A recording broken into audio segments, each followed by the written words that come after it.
Yes po mga kababayan, magandang araw at ngayon po andito tayo sa Pangabitkabiton Falls para mag-update sa inyo.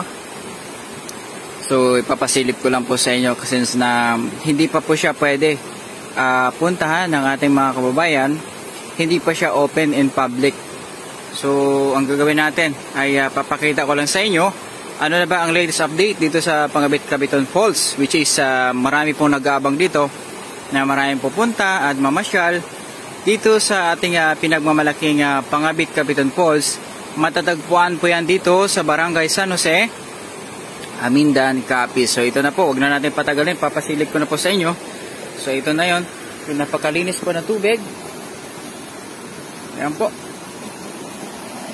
Ayan o, kita nyo naman dito, wala pong kabaso-basura.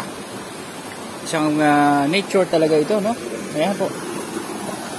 At yan na nga, tanaw na natin yung Pangabitkabiton Falls. Ayan. Ayan po mga babae, no? Kita nyo po yan. Kita na ba ninyo itong pinagmamalaki natin yung Pangabitkabiton Falls? Sino na ba ang nakapunta dito? Sino yung last na nakapunta dito? Pa-share po mga kababayan. Mag-comments nga kayo. See? Ang ganda, ang linis ng ating falls.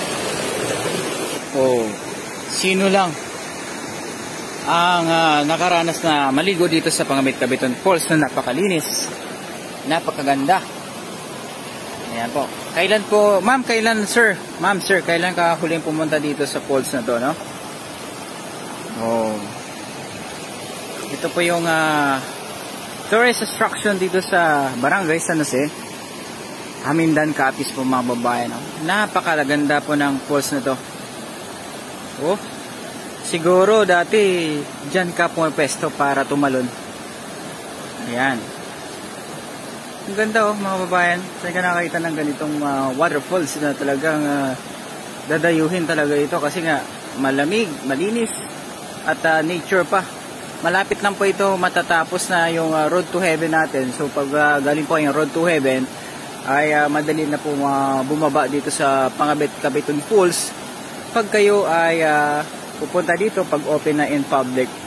Pero sa ngayon sarado pa ito, pero ito nga po nakakapanabik itong waterfalls dito kasi nga alam naman natin na marami talaga nag-aabang dito para po makapag relax, makapagpamasyal with family, with friends, no? Pa-share na lang ating video for today para makita po ng ating mga kababayan na ang Pangabitkabiton Falls ay napakalinis po. Ayan o. Ganda, grabe. Ayan o, perfect talaga sa mga traveler. Andito na side, napakalinis din. Saan po kayo nakakita ng ganito kagandang waterfalls?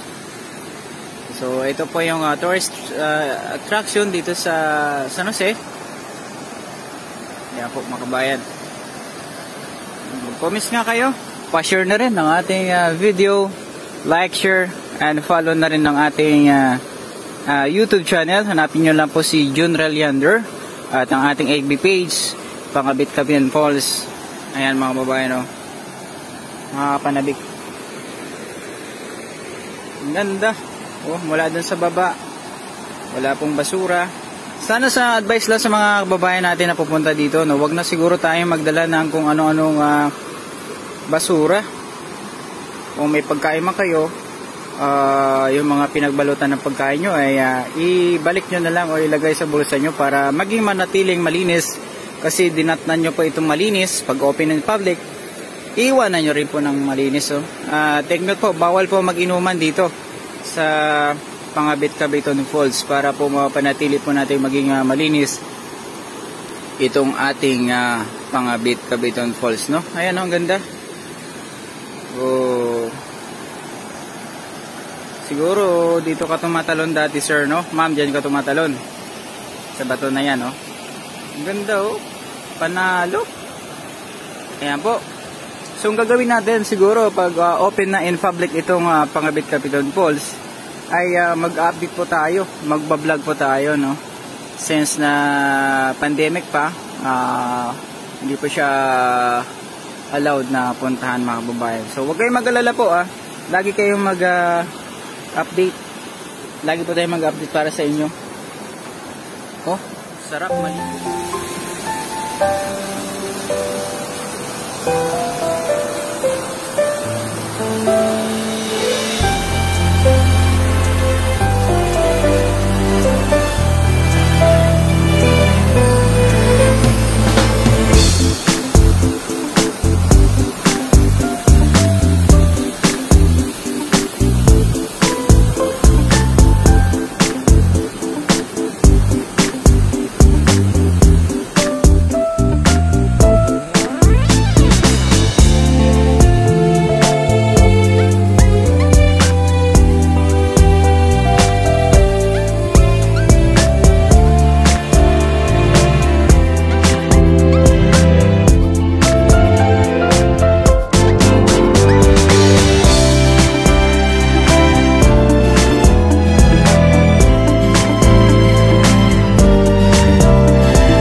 sarap maligo.